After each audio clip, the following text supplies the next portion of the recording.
I can just quickly kind of go through this, but like, we started with a plan and kind of how we broke down the scale and the overall kind of concept.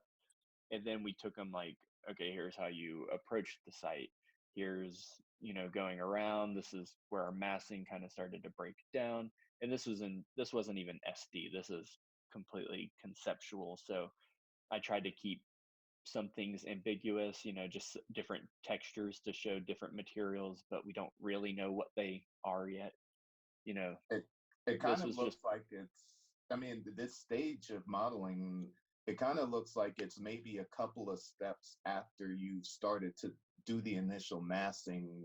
When you're starting to play around with language, it's before you get to that schematic level. yep.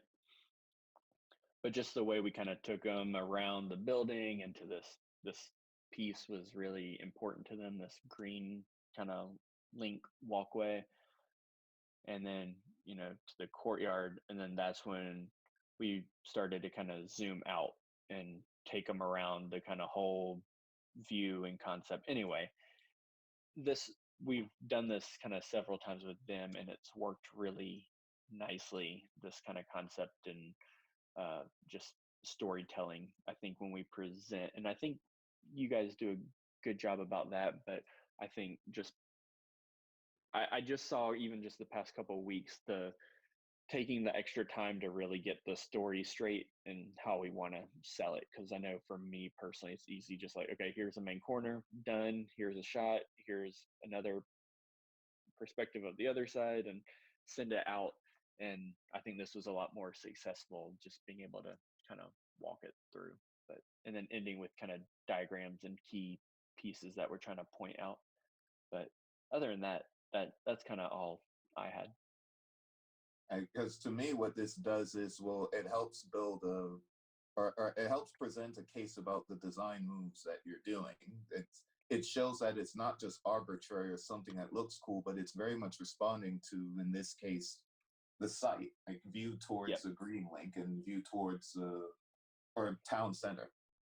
And just even using kind of the same colors, on this kind of first page, like that was about the views. So view to town center, view to green link, and then at the end it's that yellow that's representing that view. You know what I mean? But I think this is it's helpful because I think it's also a good tool for us to do, well, or internally, just as we're designing, maybe not necessarily to this formalized presentation level, but it reminds me a lot of, well, for me, what helps me in coming up with a good design is starting to think about these different touch points of the building, like starting to think, okay, or okay, I'm pulling from this imagery that has this expressive corner.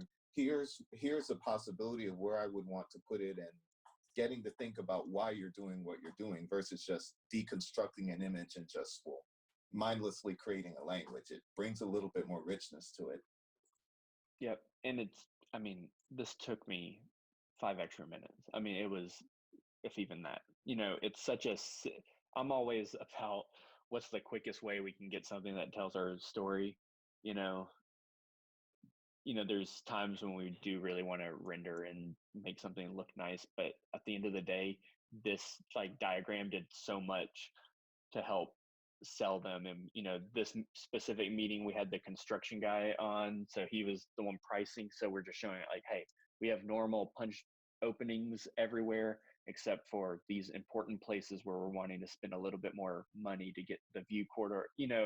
There's a reason for every move that we're making, and it was just a really quick way to represent it, and it was just well received. So I thought I'd share that kind of piece.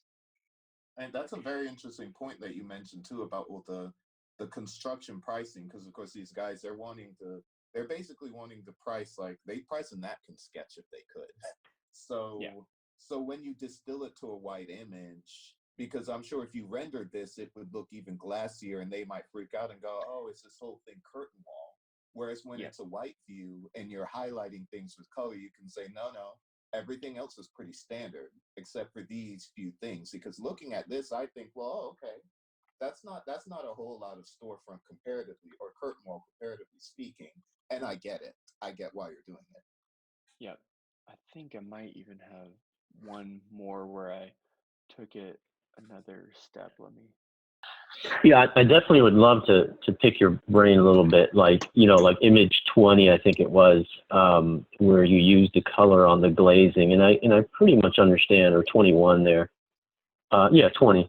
There's certain elements where you chose to highlight the glazing, and in other areas where you didn't. Yep. I would love to pick your brain on what was the basis for that. And, overall, I understand what you're trying to highlight there. You put some color into the glazing, but looking at other areas that maybe could have been highlighted, but you chose not to, would be cool to see where you were going with all that. Yeah. Yeah. This is cool. Yeah.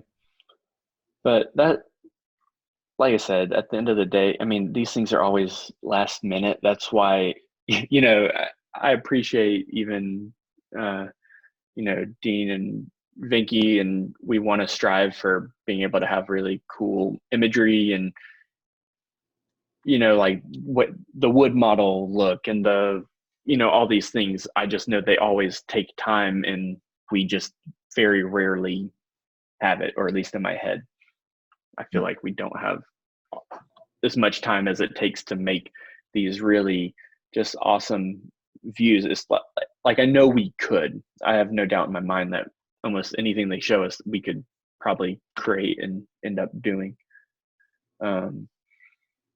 It's just, how can we do it most efficient? And I still think we need like a thing of like, okay, these are no Photoshop. These are all just directly from SketchUp. I mean, we know that. So what's the kind of phase one kind of level of export, which I think this kind of starts doing? It adds texture, it tells a story, it's got some shadows, but it's not too distracting, and it's hard to get into super details about what's going on.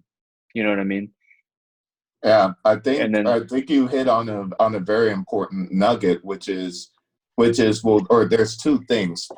First is just, well, experimenting with different methods in general, like the balsa wood model. That was a very nice experiment, but as you pointed out, that was something where Todd took it upon himself to do that after the project was issued, and that took a fair bit of time. Whereas you brought about a very important need, that for the techniques that we use on a day-to-day basis, we also need a part two to that, which is what can we do in like a 5-minute layer? right. Because And that's what it's going to take to get it injected in the process. Yeah,